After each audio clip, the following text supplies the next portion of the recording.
Morning. Morning. Morning. Okay. Jamie, do you want to tee it up, or do you want Karen to? Just to recap yesterday, again, this is the second and final round. There's $3.5 million left for this second round. Some of the numbers that Karen went over yesterday, I think there were nearly 300 applications this time, and about a little over 7 million in applications. And so some decisions needed to be made in terms of scoring cutoffs and who is going to be funded this time around. And you had provided a little bit of guidance in terms of some of the outlying applications and where the cutoff ought to be in terms of eligibility. So that's all I'll really have. Turn it over to Karen to explain what she's come up with. Okay. If you'll unmute, Karen, there you go. Thank you. Thank you for the opportunity to come back and talk about this again. As you know, that we had the meeting yesterday, we had to make, you had to make some very difficult decisions, but for consistency, you decided to include anybody who scored a 45 or higher in the rubric, with a couple of exceptions based on an increase in revenue year over year in a certain category. To do that, it would have required $4.5 million in grant funds to be able to fund everybody at 100%. So again, the decision was made in yesterday's meeting to reduce everybody to a 77% grant so that everybody in that list could at least receive some monies. So an updated list was provided last night or early this morning of those names that have passed the review committee's approval and scrutiny, who have scored under the terms that you have requested. And the grants listed are those at the 77% category. So at this time, we have a list of 195 businesses and nonprofits for a total of $3.475 million in grant allocations. Okay. Do we need a motion, or we entertain a motion to accept that report and at 77%? Is there a motion? I'll make a motion to accept the report of the committee. And I'll second the motion. All right. Motion is on the floor with a second to provide all the candidates that 45 or higher scoring at 77%. And that would be within the allocated or money that we have available, I should say. Any other discussion from any of the rest of the team or commissioners? Litz, go ahead. Yes, one of the things I thought would be important to share with not just the public, but these potential recipients of funds, is that if indeed the state allocates more money to the county, we would have a second chance to up them to the 100%. But at this time, we just don't have it. But it's a possibility in the future, but we can't make a promise. Well, we may have an opportunity to bump them above 77%, if that would be possible, but not necessarily to 100%. I'm not even sure that we decided that. When did we decide that? It was discussed yesterday as a possibility. It wasn't an absolute. That's the point I'm bringing it up. I think she's referring to the potential that there will be other monies available in December. At that point, you would decide how those monies would be dispersed, but not necessarily adding into this round of recipients. I don't think we discussed that really. We discussed it as a possibility. Okay. And I just didn't want to put it out there as, expectation of 100% when we're not anywhere near that yet. And especially when there are some folks that have been excluded by the change in the process. So, we may want to revisit totally if we have any additional funding. Okay. All right.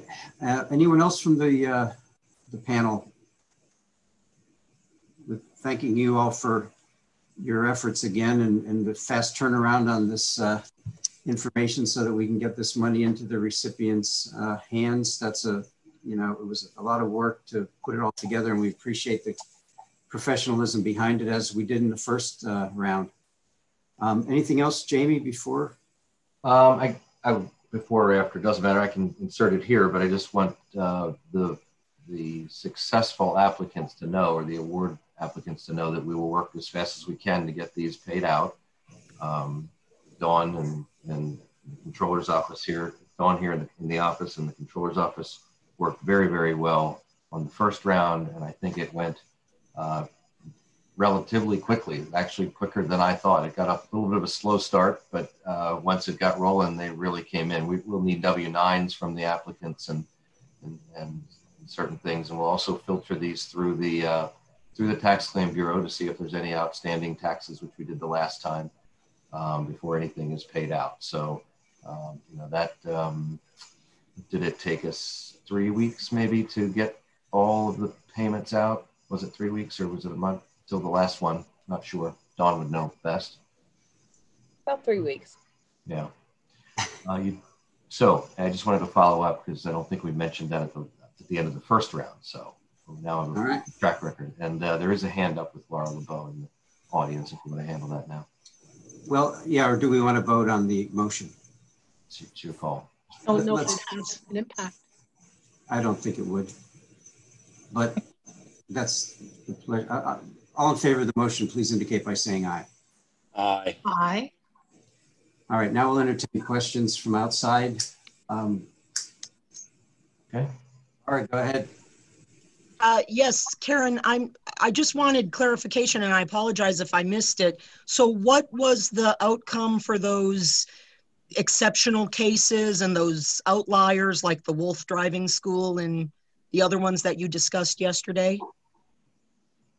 So we had a meeting last night with those who were available from sort of the oversight committee, many on the panel today. We went through each one and discussed those circumstances that skewed perhaps their scoring, and eliminated a large portion of them, figuring that their score was relevant the way it stood, so they were not eligible. There were, I think, maybe 5 that maybe, or 3 or 5, there weren't a lot that actually made it through, because once we took into consideration the additional information that was provided, it would have changed their score and made them eligible. We did not change their score in the listing, but upon our review and calculation, we deemed them eligible under the criteria as everybody else. So we continued their scoring the way it was, knowing that the extraneous factors would have made them eligible. So there was only a few of them that actually went through that way. And so are they getting the 77% grant? There are 3, I think, that have that lower score below the 45 that, again, based on the circumstances, their score would have come in differently. There were a couple of others that were just an interpretation of this supplementary document. So those are already in and did score high enough automatically, but the 3 that were determined by the review committee were passed through and are on the list for the commissioners. Okay, great, thanks. And I think by going from 50 to 45, we picked up maybe 16 additional applicants. So that was a good effort, thank you. Anything else for the panel, or? I think from here then, Barb Kaufman's been doing the PR for it, so she'll get the information she needs to announce the award. Is that right, Barb? That'll be next. And like I said, we'll process payments, and then that will be, unless there's some development in December of funding, then that will be the closure of this whole expedition. It's been something since, I guess, August or July. Well, actually, we started on it even before the awards of the fund. We started in June. Yeah.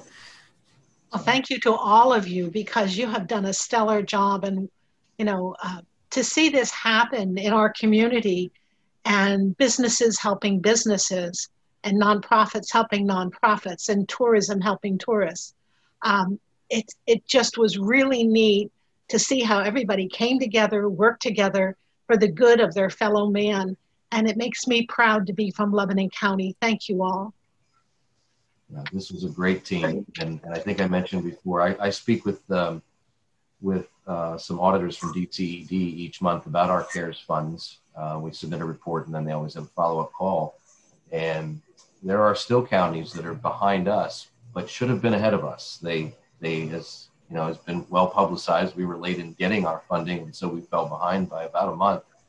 But because of the work of this group, you know, they were in the starting blocks ready to go. And so when middle of August or end of August came and the money showed up, we were off and running, and now are ahead of some of those counties that just not sure what they're up to. but you know, I do hear from DCED of what percentage of funds have been spent by some of the other counties. And you know, we're going to be, with this $3.5 million being awarded, we're probably going to be somewhere around 80% of the funds having been spent. The rest being, you know, some of the, well, you'll have some of those ahead of you here in a few minutes when I ask for the approvals. But really, really a stellar job. And I can't think of any major hurdles that we came across. It was just so well executed. So, well, we're just blessed to have Karen Groh and company in Lebanon County, and I mean that wholeheartedly. She was definitely the right person to spearhead this and to organize it, and she had a great group of people working closely with her, and we greatly appreciate your efforts, folks. Thank you. You betcha. Absolutely.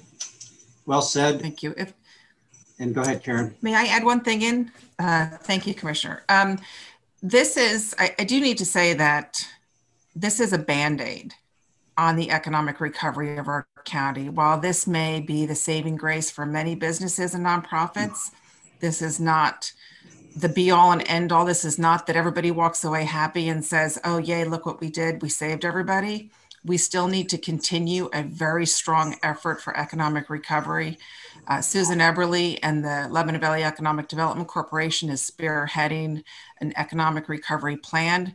We are all team members with that, and I'm happy to be a part of it as well. So I think we need to remember that our county is still healing. Our businesses are still struggling. And whatever we can do as a community is really important to, whether it's shopping local, whether it's looking for other ways to support the businesses and nonprofits in the area, knowing that we still need additional programs, potentially funding, mentoring, whatever else that looks like. We are still in this race and have a long way to go. Very good. Thank you.